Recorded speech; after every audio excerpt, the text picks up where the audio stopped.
নমস্কার বন্ধুরা, বাংলা শস্য বীমা যোজনায় আবারও নতুন বিজ্ঞপ্তি দেওয়া হলো। এই বিজ্ঞপ্তিটি আজকের ভিডিওতে আপনাদের আমি দেখাবো। আপনারা জানেন বাংলা শস্য বীমা যোজনার মাধ্যমে আপনারা যদি আবেদন করে রাখেন তাহলে আপনাদের ফসলের ক্ষতি হলে সেই ক্ষতিপূরণের টাকা কিন্তু সরাসরি আপনার ব্যাঙ্ক অ্যাকাউন্টে পেয়ে যাবেন। এক্ষেত্রে আপনাকে কোনো রকম প্রিমিয়ামের বাবদ খরচ করতে হবে না।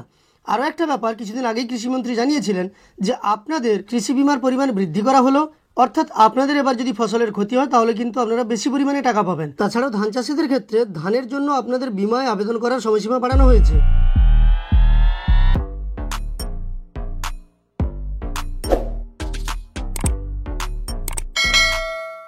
তো প্রথমেই আপনাদের দেখাবো বাংলা শস্য বীমা যোজনায় আরও যাতে কৃষক বেশি আবেদন করতে পারেন সেই মতো রাজ্য সরকারের পক্ষ থেকে উদ্যোগ নেওয়া হয়েছে এবং সেই সঙ্গে বিমার পরিমাণও বৃদ্ধি করা হয়েছে সেই সংক্রান্ত খবরটা। তারপর নতুন বিজ্ঞপ্তিটা আপনাদের দেখাবো।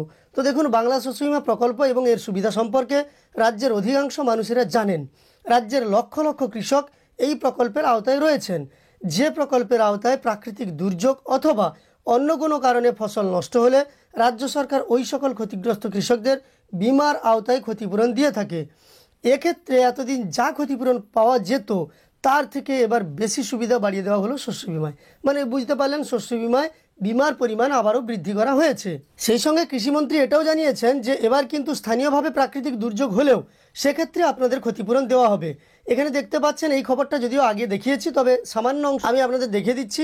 রাজ্যের কৃষিমন্ত্রী শোভনদেব চট্টোপাধ্যায় নবান্নে উচ্চ পর্যায়ের বৈঠক করার পর জানিয়েছেন, ঘূর্ণিঝড়ের মতো প্রাকৃতিক দুর্যোগের ক্ষেত্রে যেমন শস্য বিমার আওতায় ক্ষতিগ্রস্ত শস্যের ক্ষতিপূরণ দেওয়া হয়, ঠিক সেই রকমই স্থানীয়ভাবে প্রাকৃতিক দুর্যোগের ক্ষেত্রেও ক্ষতিপূরণ দেওয়া হবে।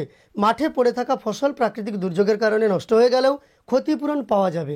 তো আপনারা এখানে বুঝতে পারলেন যে ক্ষতিপূরণের পরিমাণ আগের চেয়ে অনেকটাই বৃদ্ধি করা হয়েছে এবং এক্ষেত্রে অনেকাংশেই কিন্তু স্থানীয়ভাবে দুর্যোগ হলে বিমা দেওয়া হতো না, এখন দেওয়া হবে। এবার চলুন নতুন বিজ্ঞপ্তিটা সম্পর্কে আমরা দেখে নিই। দেখুন, কৃষি দপ্তরের পক্ষ থেকে এই বিজ্ঞপ্তিটা কিন্তু নতুনভাবে দেওয়া হচ্ছে। বাংলার কৃষকদের ফসল সুরক্ষায় বাংলা শস্য বিমা সম্পূর্ণ বিনা খরচায় এবং খারিফ মরশুম 2024 প্রিমিয়ামের পুরো খরচ দিচ্ছে রাজ্য সরকার। খরিফ 2024 মরশুমে ধান এবং ভুট্টার জন্য বিমা করা যাবে এবং চাষিরা তাদের ভোটার পরিচয়পত্র, আধার, ব্যাংক পাসবই এবং জমির মালিকানা সংক্রান্ত নথিসহ ব্লকের সহ কৃষি অধিকর্তার দপ্তরে বা কার্যালয়ে বা Bajaj alliance general insurance company লিমিটেডের কার্যালয়ে অথবা তাদের প্রতিনিধির সঙ্গে যোগাযোগ করতে পারেন। আর কৃষকদের সুবিধার্থে গ্রাম পঞ্চায়েত স্তরে সচেতনতা শিবিরের ব্যবস্থা করা হয়েছে। আপনারা জানেন ইতিমধ্যেই কিন্তু সেটা নিয়ে অ্যানাউন্স করা হচ্ছে। সেই সঙ্গে ব্লক, গ্রাম পঞ্চায়েত ইউনিট ছাড়াও সীমিত এলাকায় শিলাবৃষ্টি, ভূমিধস, বন্যা, জল জমা ইত্যাদি স্থানীয় বিপর্যয়ের ফলে ক্ষতিগ্রস্ত হলে সেই ফসল কাটার পর যদি খামারজাত করার আগেও প্রাকৃতিক বিপর্যয়ের কারণে ক্ষতিগ্রস্ত হয় তাহলেও ক্ষতিপূরণ দেওয়া হবে। মানে আগে কৃষিমন্ত্রী যেটা বলেছিলেন সেটাই কিন্তু আবার বিজ্ঞপ্তি দিয়ে জানিয়ে দেওয়া হলো।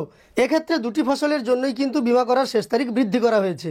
আজকের ভিডিওতে এই দুটি তথ্য আপনাদের দেওয়া ছিল, নতুন বিজ্ঞপ্তিটি এবং বিমার পরিমাণ যে আগের চেয়ে বৃদ্ধি করা হলো সেটা যে বিজ্ঞপ্তি দিয়ে জানানো হলো, কোনো নিউজ পেপারের সংবাদ নয়, বিজ্ঞপ্তি দিয়ে জানিয়ে দেওয়া হয়েছে, সেই সম্পর্কিত তথ্য দিলাম। যদি আপনাদের এই তথ্যগুলো উপকারে এসে থাকে তাহলে একটি লাইক করে আমাদের উৎসাহিত করবেন। সেই সঙ্গে এই ধরনের আরও তথ্য পাওয়ার জন্য চ্যানেলের সঙ্গে যুক্ত থাকতে চ্যানেলটিকে সাবস্ক্রাইব করে পাশে থাকা নোটিফিকেশন বেল আইকনটাও অল করে রাখবেন। ভিডিওটি শেষ পর্যন্ত দেখার জন্য অসংখ্য ধন্যবাদ।